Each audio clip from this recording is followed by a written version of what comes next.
Rebonsoir mesdames et messieurs, bienvenue sur le plateau de la télévision panafricaine pour cette édition d'appel sur le continent. Nous le disions d'entrée de jeu, deux sujets sont sur la table ce soir, notamment le premier sujet qui nous intéresse, c'est-à-dire le Mali, avec cette nouvelle sortie du ministre des Affaires étrangères Abdoulaye Diop lors d'un entretien sur la chaîne anglaise BBC. Il estime qu'au jour d'aujourd'hui, la France manipule et instrumentalise les pays voisins du Mali pour essayer de contrecarrer les actions défensives du gouvernement malien et cette montée en puissance de l'armée malienne. Nous parlerons donc de ces actualités avec vous et nos invités dans cette nouvelle édition d'Appel sur le continent. Nous sommes en direct de Bamako avec Amina Fofana, la dame de fer de Bamako. Bonsoir et bienvenue Amina Fofana, bonsoir.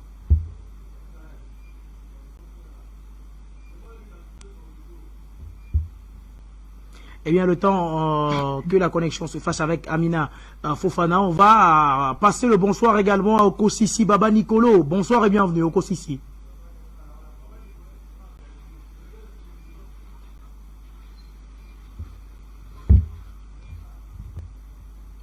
On va reprendre peut-être la direction du Mali. Est-ce qu'on a un invité pour le Mali?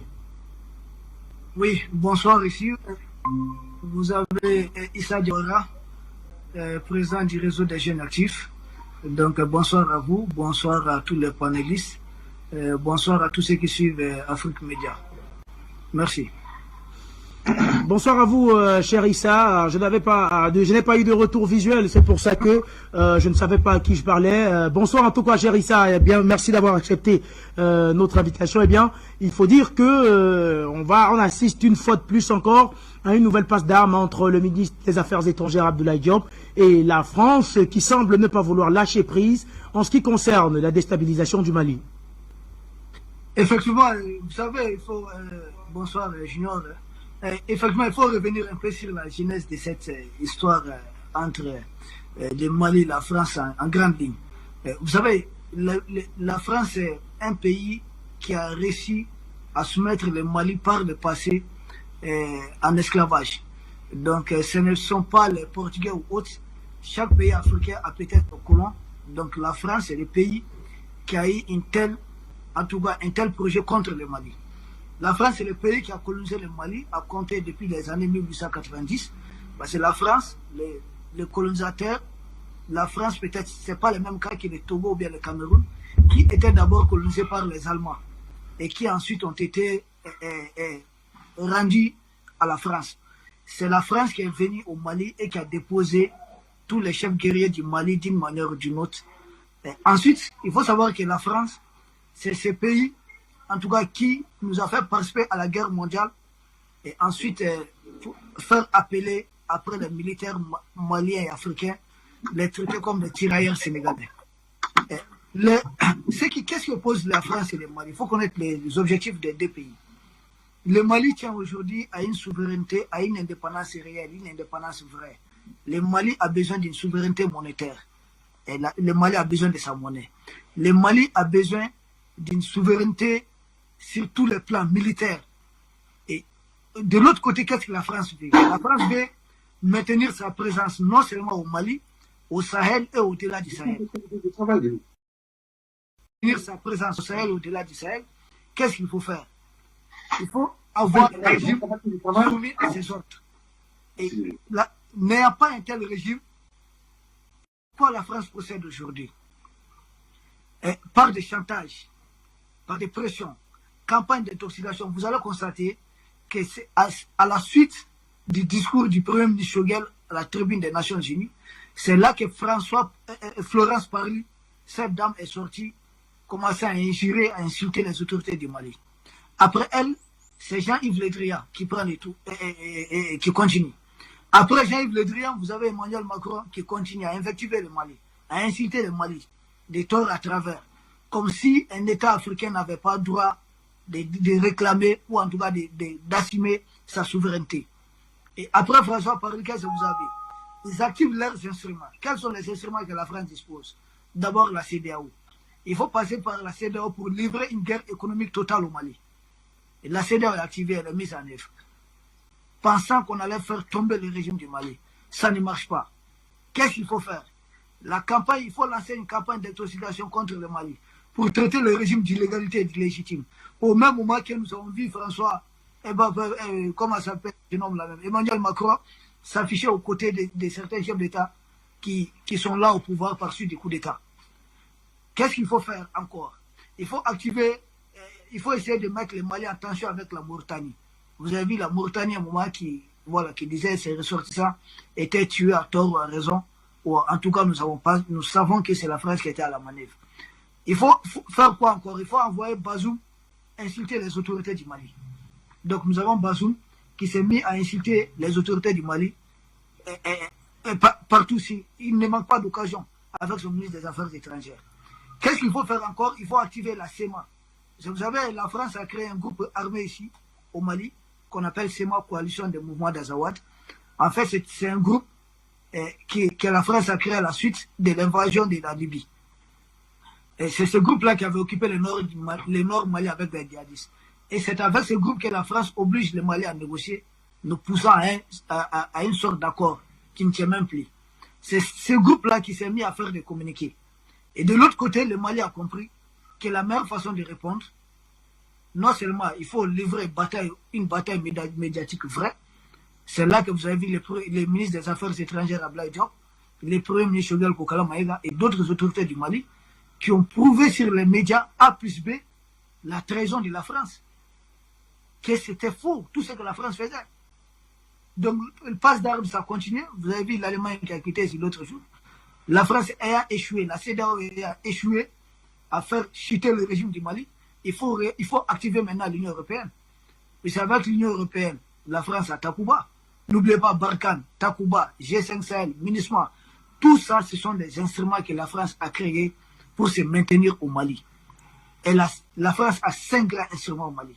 Vous avez Barkhane, vous avez Takuba, vous avez la MINUSMA, vous avez G5 Sahel, et vous avez la CEDEAO. Ce sont des instruments que la France, en tout cas à travers lesquels la France veut faire agenouiller les peuples maliens. Et c'est ce qui ne marche pas jusqu'à présent. La dernière fois, quand le ministre des Affaires étrangères dit, pour répondre à votre question, que le Mali est victime, en tout cas, d'un complot orchestré par la France, c'est une réalité. Je viens de vous parler des faits. Regardez toutes les sorties de la CEDEAO, que ce soit Bazoum qui sort mentir contre le Mali, que ce soit même Macky Sall, pour qui pourtant le Mali avait du respect, qui est sorti dire que le Mali n'était pas sanctionné à l'aube du coup d'État et qu'il a failli la prolongation de la durée de la transition. Ce n'est pas vrai. Quand le Mali, quand il y a eu, en tout cas quand le peuple a pris le pouvoir, quand le peuple a chassé Ibeka, ce n'est pas un coup d'État. Hein. Quand le peuple a déposé Ibeka, c'est la CEDEAO qui s'est précipitée de sanctionner d'abord le Mali. En attendant, c'est pour que les autorités du Mali s'expliquent, pour dire si elles sont du côté de la France ou pas du côté de la France. C'est la CEDEAO qui a exigé des autorités du Mali un président civil de la transition. C'est la CEDEAO qui a exigé un premier ministre civil de la transition. Ce sont des gens qui n'ont pas participé aux actions.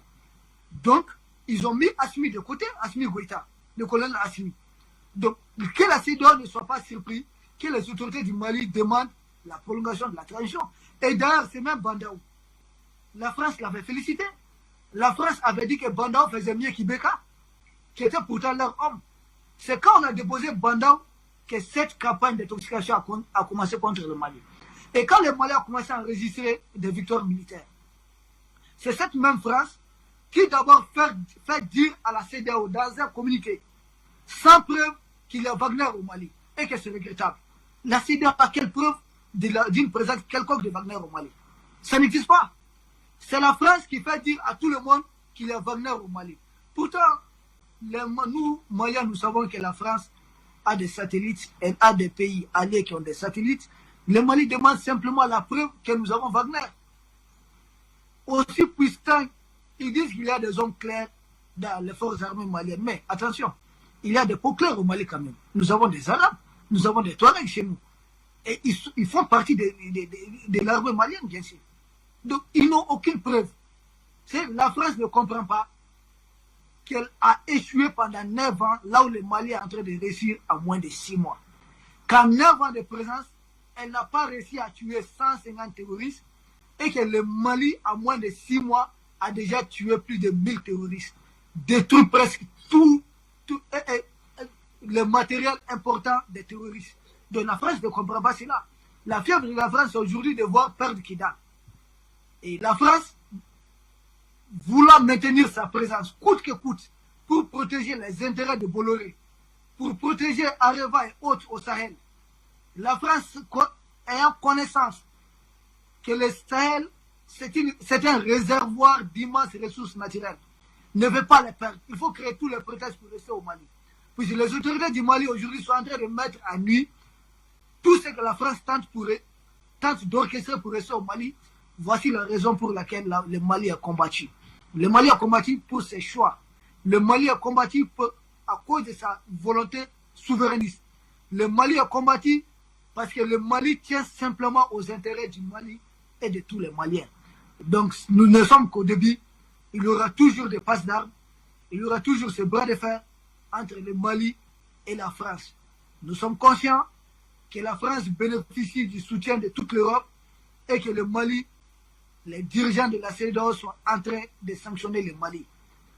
Nous savons que les dirigeants des pays tout autour du Mali, des Noirs comme nous, sont en train de jouer au jeu de la France pour nous étouffer, pour nous livrer à la France. Le colonel Goïta et ses hommes, le peuple malien, est conscient de tous ces dangers et nous savons aussi que le peuple panafricain d'Afrique est en train de soutenir et le peuple panafricain partout dans le monde est en train de soutenir. Donc cette passe d'armes n'est qu'à ses débuts et ça va continuer. Merci. Merci à vous également, cher Issa Diawara. Eh bien, Okosisi Baba Nicolo, on vous retrouve donc à présent.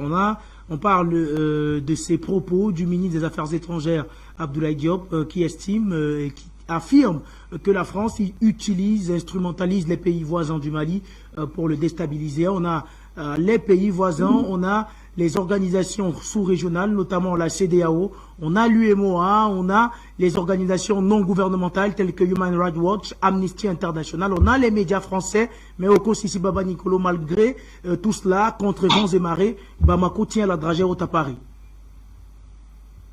Merci, cher camarade de Wafo. Merci de m'avoir invité. Je tiens à saluer l'Afrique où qu'elle se trouve et sur son continent. Je tiens à saluer mon copanéliste, fils du Mali, Digne, qui vient de dire des paroles qui vont droit au cœur.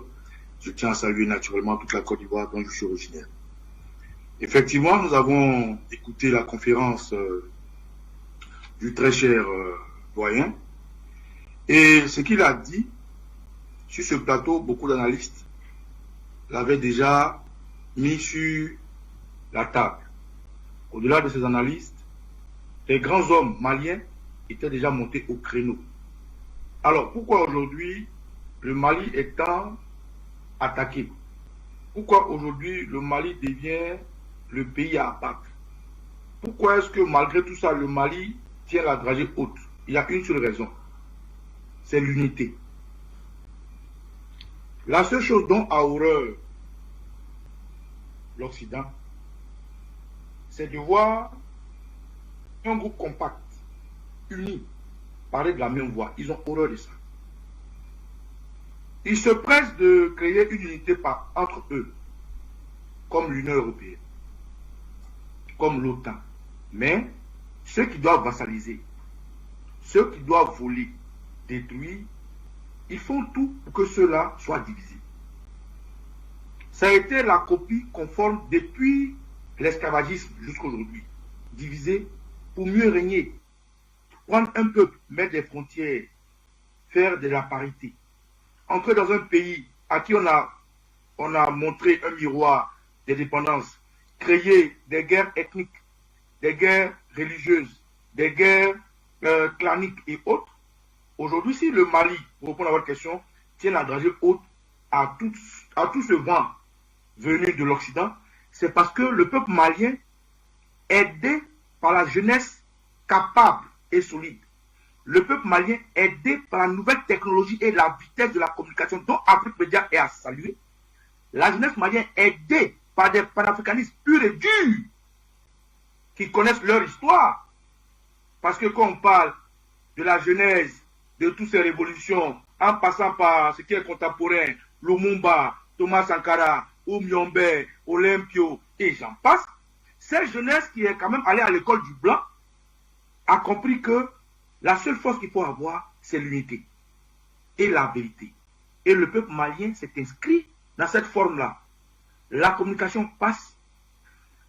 Les Maliens de la diaspora communiquent avec les Maliens à l'intérieur.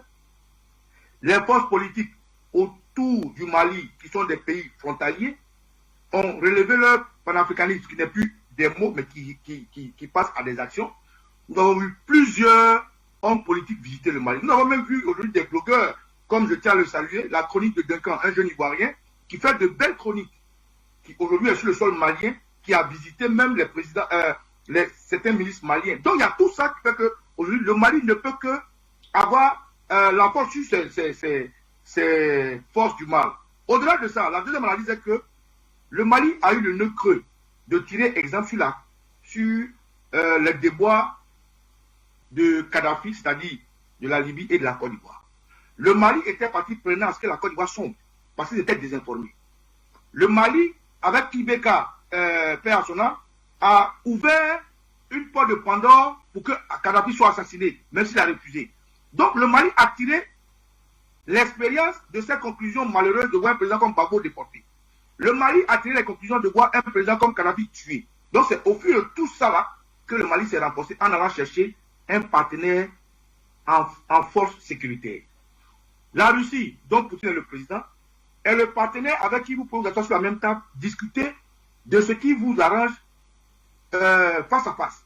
Et je pense que c'est en deuxième plan, cette force du Mali vient aussi du partenaire qui est un partenaire stratégique, qui est géopolitiquement fort, qui aujourd'hui n'a pas trahi et aujourd'hui fait l'honneur du Mali. Donc en gros, pourquoi le Mali tire la dragée haute à ces petits pays-là, à ces pays malsains? C'est parce que le Mali est d'abord uni et le Mali a un partenaire sûr.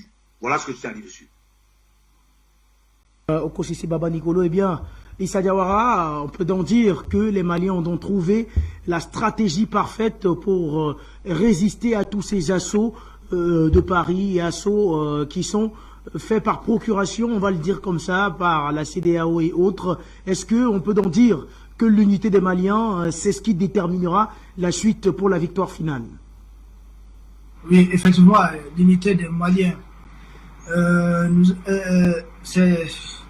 ça c'est un plus, c'est la condition sine qua non. C'est par là qu'il faut, en tout cas tout commence par là. On a besoin d'abord de consolider, de fortifier, d'abord de blinder d'abord l'intérieur du Mali pour faire face à l'ennemi qui est de l'extérieur. Il faut d'abord essayer de nettoyer s'il le faut ici d'abord au Mali. Vous savez, quand la France a commencé à s'attaquer au Mali comme ça, parce que la France a livré plusieurs batailles à la fois. Vous savez, la guerre économique qui est portée par la CEDEAO, même la guerre diplomatique, puisque nous avons la fermeture des frontières russes, la CEDEAO a rappelé tous ses ambassadeurs. Et de ce côté, la guerre économique, le Mali s'y était préparé. Beaucoup disaient, même Ouattara et l'autre Tabou Cissé, dans leur audio, ils ont dit que dans quelques semaines, le Mali ne doit plus pouvoir payer les fonctionnaires. Mais je suis un fonctionnaire du Mali, moi. Vous savez, les salaires d'avril, nous sommes déjà payés. Les salaires du mois d'avril, nous sommes déjà payés depuis le 15 avril. Ce n'est pas la fin du mois. Hein. Je suis payé depuis le 15 avril de ce mois. Ça, je rassure tout le monde. Je suis un fonctionnaire cadre à discipline. Donc, je sais ce que je suis en train de dire. Maintenant, ils avaient fait croire que le Mali n'allait même plus pouvoir payer les fonctionnaires. Donc ça, c'est déjà un échec. Deuxième échec, le front militaire que la France a ouvert, en tentant d'activer d'abord ces rebelles, notamment la CEMA, les groupes terroristes qui lui sont affiliés, notamment l'EIGS. Mais non seulement les groupes terroristes s'est fait casser les dents, la CEMA qui d'habitude célébrait le 6 avril, cette fois-ci, elle est rentrée dans ses coquilles. Donc la CEMA n'a pas pu sortir. Donc sur le champ militaire, ça ne va pas. Vouloir envoyer la MINUSMA. Le Mali a fait ce que les Français avaient fait en Libye. Une zone d'exclusion contre la MINUSMA. C'est ce qui ne se dit pas. Le Mali a tracé tous les endroits qui connaissent les opérations militaires du Mali sont aujourd'hui des zones no-fly pour la MINUSMA. Aucun avion de la MINUSMA n'ose s'y aventurer. Le Mali a des moyens militaires pour pouvoir mettre en pratique ce qu'il veut. Donc, quels sont les terrains économiques, la France en difficulté, les terrains militaires, la France en difficulté. Donc maintenant, c'est le terrain diplomatique et la bataille judiciaire que la France voulait contre le Mali, en demandant une enquête contre ce qui se passe à Moura. C'était une façon, on connaissait déjà le résultat de l'enquête, puisque la France est déjà prononcée dessus. La France et ses alliés. Donc nous savons déjà les résultats de l'enquête. Nous savons comment l'ONU est manipulée par ces gens-là. Donc, ils allaient se servir des résultats de l'enquête pour essayer de justifier la connerie qu'ils voulaient foutre au Mali et par le Mali déstabiliser le reste de l'Afrique et justifier encore leur présence, leur métier dans tout le reste de l'Afrique. C'est ce qui a échoué. Donc la France aujourd'hui est en difficulté, en réalité. Sur tous les terrains, sur tous les plans, la France a échoué. Vous savez, le Mali était pour la France son jardin doré. C'était son jardin doré. Mais il y a un proverbe bambara qui dit c'est-à-dire, le va-et-vient là, ça n'est comme qu'au singe. La colline demeure sur place et imperturbable. La France, déjà en mettant pied ici, lors de la colonisation, c'est au Mali, berceau de 3 grands empires, que ce soit l'empire de Ouagadougou, qui était à cheval entre le Mali, la Mauritanie et le Sénégal, avec capitale Koumbi Sali, l'empire de l'or, que ce soit l'empire du Mali, qui avait pour cœur la Guinée actuelle et le Mali, que ce soit l'empire Songhai,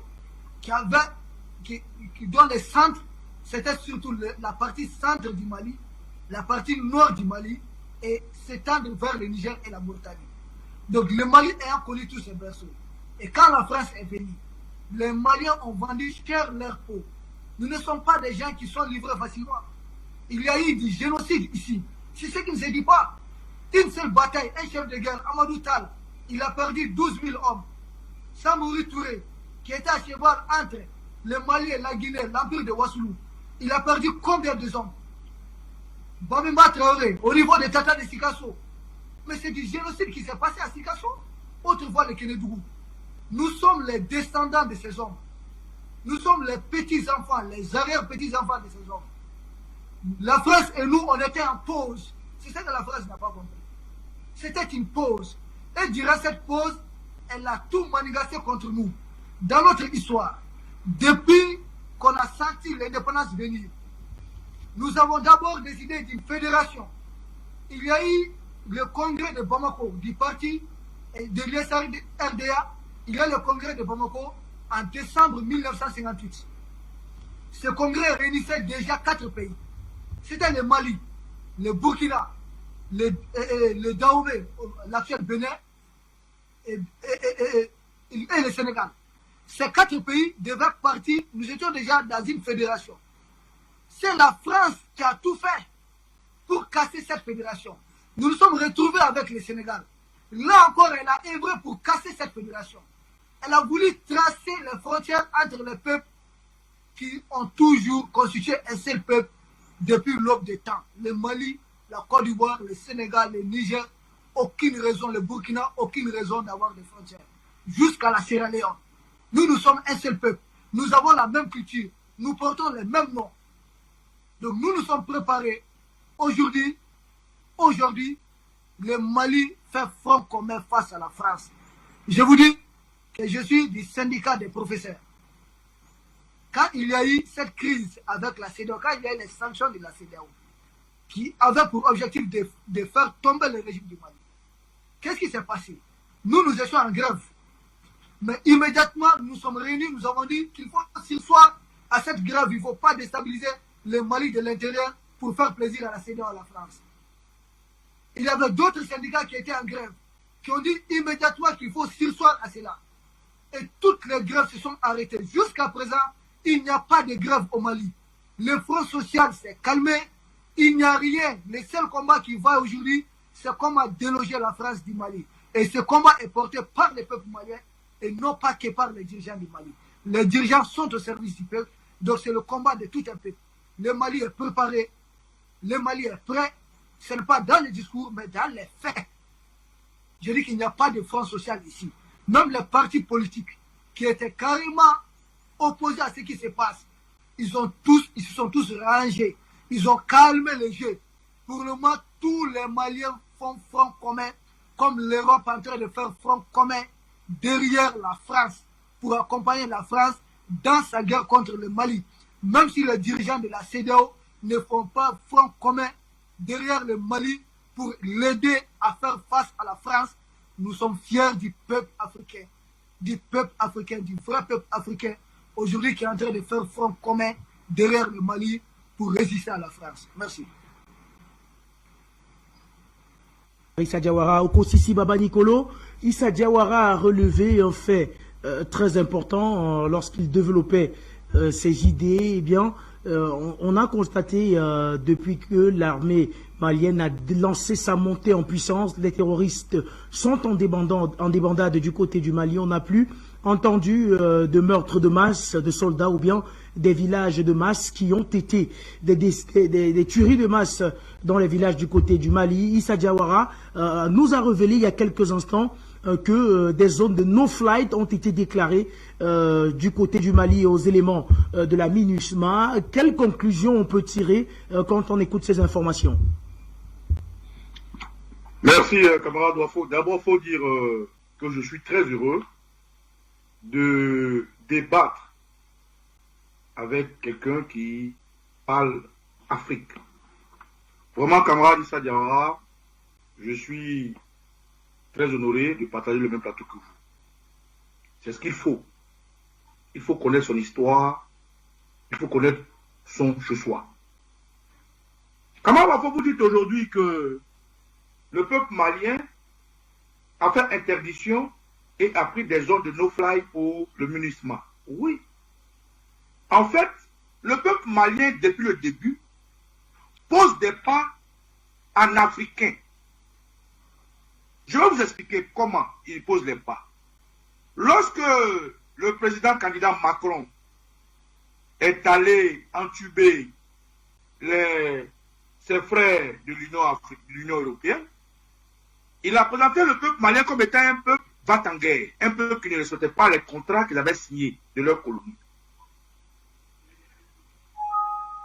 Pécresse, Madame Pécresse est allée, c'est elle qui s'est chargée de faire ce sale boulot. Quand elle avait commencé à faire la propagande avec M. Le Drian, un homme très inutile pour l'Afrique, le docteur Choguel Kokala Maïga, que je respecte très bien pour sa pointe, sa haine de combat, l'excellence Bita, Jamil Bita, et certains autres se sont dressés et ont fait une communication qui a défrayé tout de suite les mensonges de l'Élysée. Dans ce temps, il était question de noircir le Mali. Mais le Mali a remonté la pente pour expliquer au monde entier, par des conférences, que non. La France est venue depuis 2013. Il y avait des contrats qui devaient revoir, la France n'a pas voulu. Et le Mali a demandé à la France de partir. Mais le Mali l'a fait africainement. C'est comme vous, cher camarade Wafo. Vous dites africainement à une femme, votre femme à la maison, avec vous de partager toute une vie, vous avez des enfants, vous êtes fâché, vous lui dites, va, je ne veux plus laisser être en vache que je crois.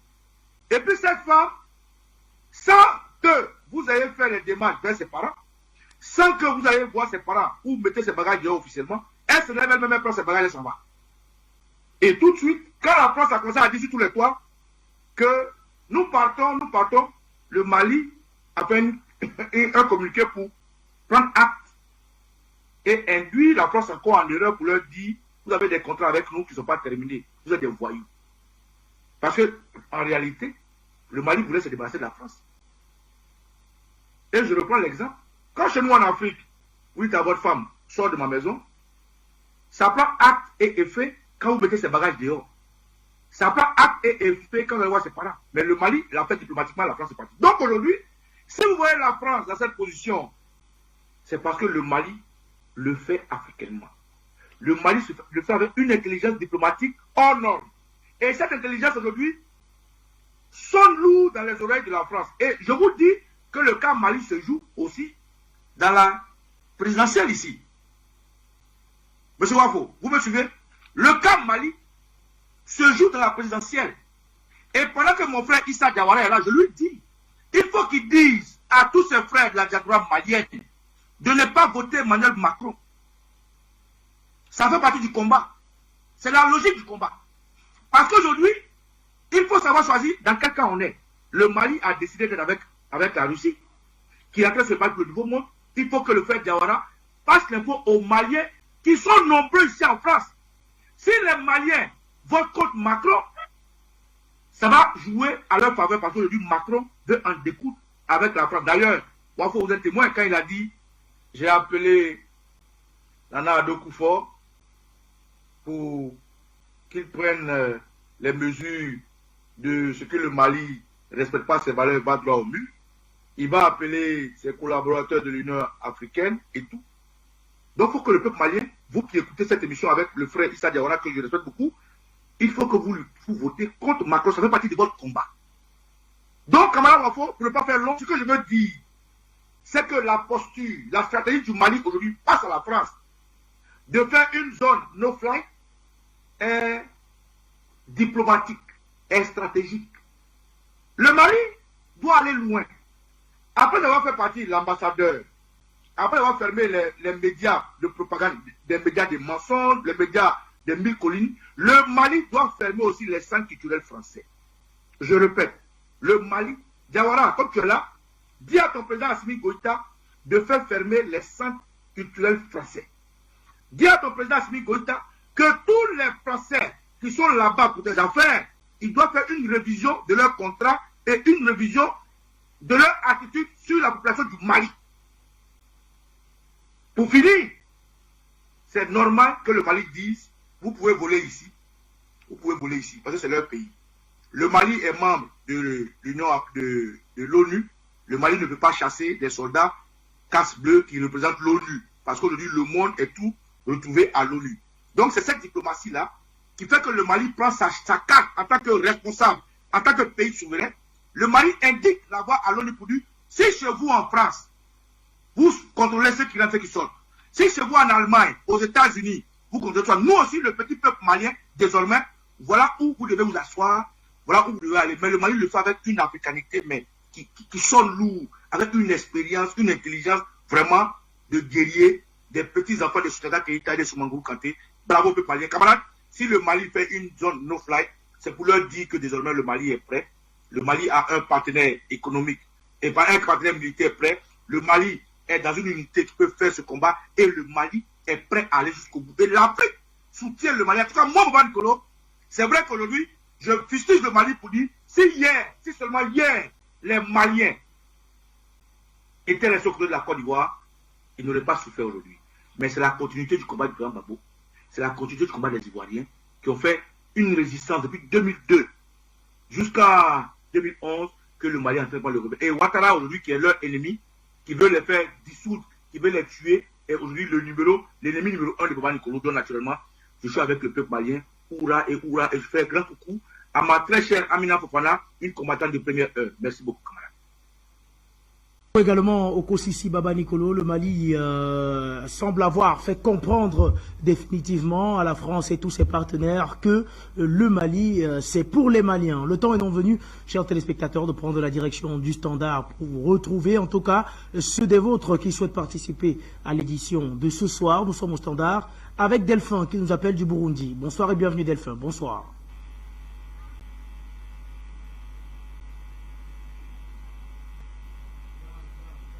Eh bien, le temps de retrouver Delphin, on va plutôt retrouver Jean qui nous appelle des États-Unis. Bonsoir et bienvenue Jean, bonsoir. Bonsoir, bonsoir à vos invités. Bonsoir Baba Nicolo, Okosisi. Bonsoir Diawara.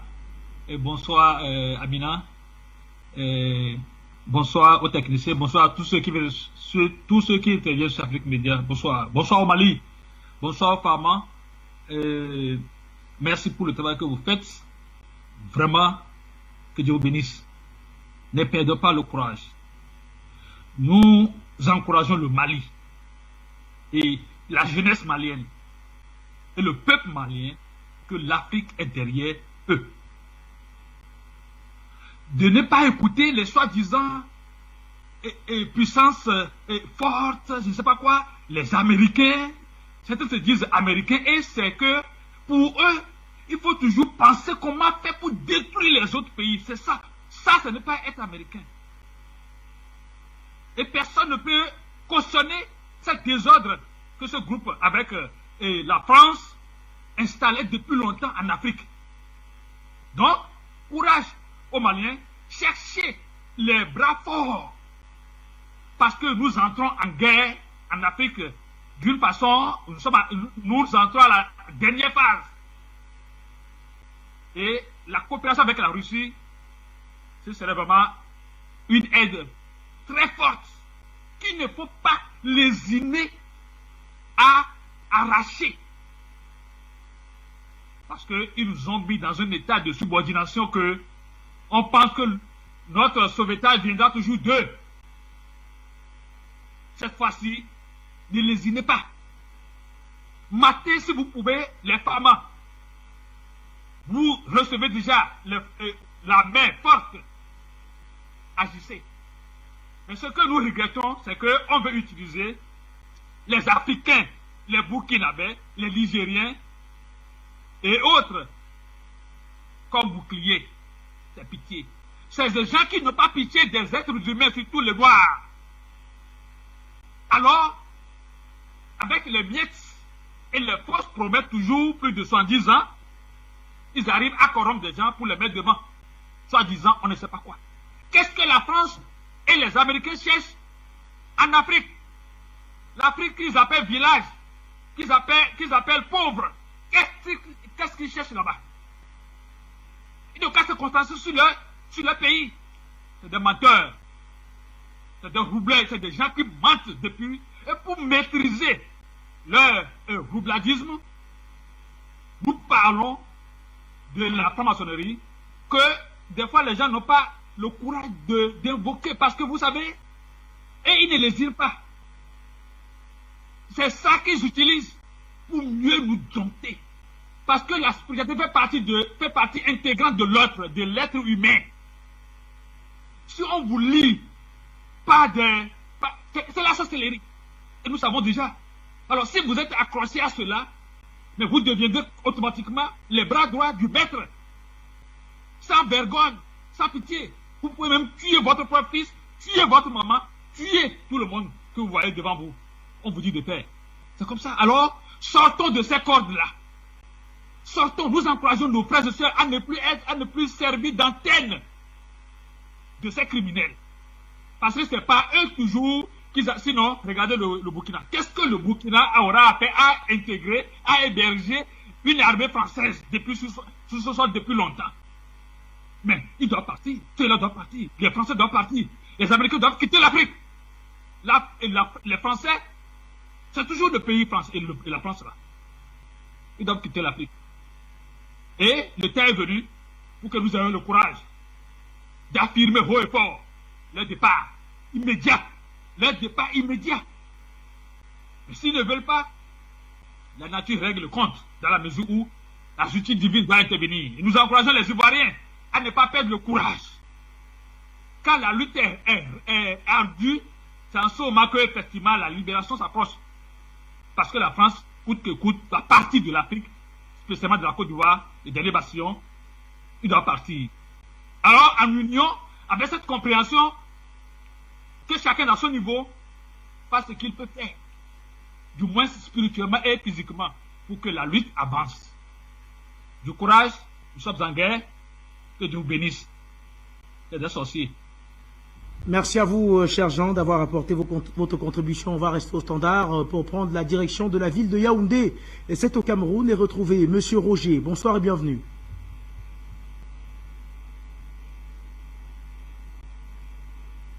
Allô, bonjour, bonsoir à tout le plateau d'Afrique Média.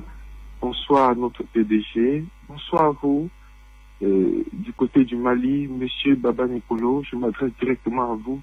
Et je vous dis, vous savez, nous avons tous attendu de l'aide de l'un et de l'autre, pays frères, pays africains. Mais vous savez quoi?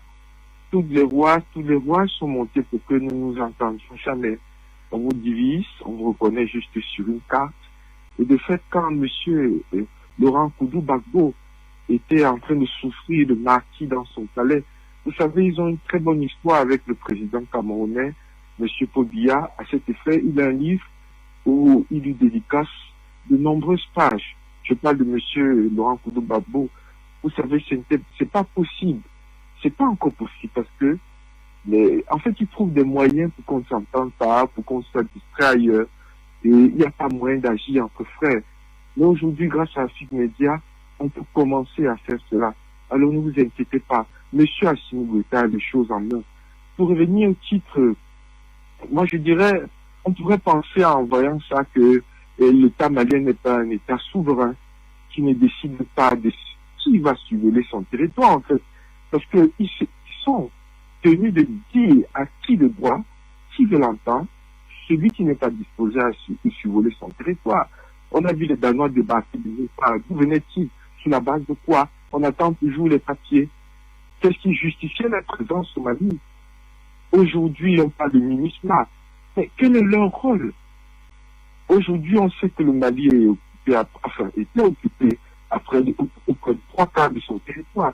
Que faisait la MINUSMA? Quel est le rôle qu'ils ont joué depuis? Alors qu'un jour, monsieur Assimi Goïta décide de les voir surveiller leur territoire est tout à fait normal. Que faisait-il là-bas? Que font-ils là-bas? Moi, je me dis, ce n'est pas quelque chose qu'on va aller leur demander, supplier. Non, est-ce que vous avez respecté ci, vous n'avez pas respecté ça? Non. On leur demande de survoler le territoire. Point barre. C'est un pays, le Mali est un pays souverain. Vrai ou faux? Moi, c'est ainsi que je regarde les choses. Voici ce que je voulais partager avec vous. Merci de m'avoir écouté. Afrique Média, le monde aussi. Merci à vous également, monsieur Roger. On va rester au standard pour prendre cette fois-ci la direction du Burundi et retrouver Delphin qui nous appelle soit de Gitega, soit de Bujumbura en fonction de sa position. Bonsoir et bienvenue Delphin. Bonsoir. Bonsoir mon très cher frère Wafo. Je vous remercie, toi et l'ensemble de la régie, de m'accueillir à la maison. Et je transmets mes salutations à toute la galaxie panafricaine. Et bien sûr, sans oublier mes frères Okosisi et Diawara. Je suis très heureux des paroles des invités, en particulier notre frère Diawara. Et ce soir, par égard pour mon frère Okosisi, je vais garder un propos courtois quand je vais parler de celui qui prétend gouverner son pays. Il est vrai que je n'ai pas le passeport malien, mais je me sens malien. Donc je me sens aussi un petit descendant des empires que notre frère Diawara a mentionné. Je veux dire que je soutiens impeccablement, totalement, charnellement, sentimentalement, bref, tout mon être vibre au son malien. J'aimerais juste ajouter 2-3 éléments. Mon frère Diawara le sait, j'en ai déjà parlé. Le Burundi n'a pu se sortir des griffes de ces bavards, soi-disant démocrates, plus particulièrement les États-Unis et le petit royaume de Belgique, qu'en faisant corps, comme notre frère Diawara l'a dit, derrière l'ancien président Pierre Nkurunziza. Donc c'est une bonne chose que toute la société malienne, en tout cas la majorité des Maliens et des Maliennes, reste soudée derrière notre brillant ministre des Affaires étrangères, monsieur Abdoulaye Diop, et l'ensemble du gouvernement malien. Et il faut vraiment que ceci soit compris par tous les Maliens et toutes les Maliennes, d'autant plus que ce qui est en train de se dérouler actuellement en Ukraine parachève de démontrer que dans sa globalité, le continent asiatique est fermé, définitivement, quasi définitivement fermé aux gens soi-disant démocrates. La Chine les domine financièrement, la Russie les impressionne d'un point de vue militaire, et tout autour de ces deux pays, vous avez des États qui sont quand même capables de se défendre. Le cas de la Corée du Nord, le cas de l'Iran, l'Inde, il ne faut pas négliger l'Inde. Donc, tout ça implique qu'il ne reste plus qu'un continent où ils peuvent encore espérer batifoler, gêner, poser quelques nuisances. C'est l'Afrique, en l'occurrence, la zone du Sahel. Donc, il ne faut pas du tout baisser en intensité. Au contraire, ce matin, nous étions avec notre sœur Amina Fofana. Elle a indiqué que même le nègre de maison qui est du côté du Niger a décidé de collaborer avec l'Algérie. Donc il faut maintenir la dragée haute face au nain géopolitique qu'est l'Élysée, si bien que ces divers lieutenants vont être obligés de choisir. Macky Sall a plus ou moins choisi son camp en s'opposant à l'autre bavard de l'Ukraine. Donc il faut continuer dans cette lancée et à terme, comme je le dis souvent, du côté de Gitega, il n'y a que les militaires burundais et les policiers qui ont le droit d'exercer de la force. Donc j'attends à ce que ce même schéma se reproduise du côté du Mali.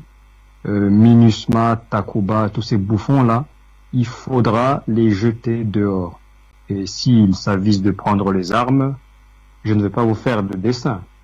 Vous êtes tout à fait libre d'exercer sur eux des mesures de coercition. Vous êtes dans votre pays. Et en tant que Burundais, nous vous soutiendrons du mieux que nous pourrons diplomatiquement, militairement, si vous nous invitez. Nous ne sommes pas des gens qui sommes effrayés par ces gens-là, soi-disant démocrates. Et pour ne pas monopoliser la parole, je vais m'arrêter ici en donnant la parole à mon frère Okosisi pour qu'il nous parle de Monsieur Ouattara. Et je prouve par là que j'ai fait preuve de courtoisie parce que tout le monde sait ici.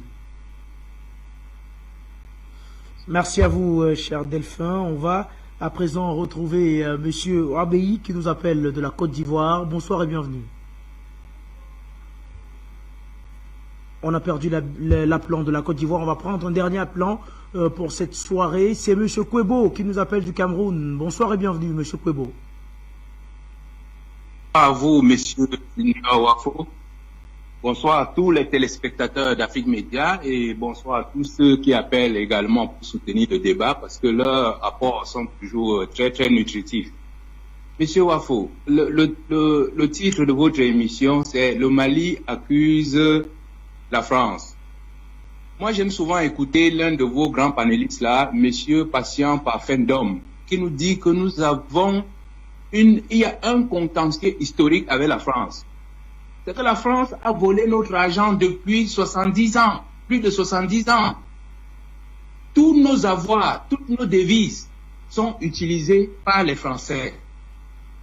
Et à cause de cette monnaie, la France a participé à l'une des destructions massives que la planète n'ait jamais connues. Parce que je vous dis, quand nos économistes vont s'asseoir un jour pour faire le bilan du franc CFA, vous allez voir que c'est des millions de morts dans le pays francophone et les pays périphériques. Donc cela dit, l'accusation du Mali n'est que le début.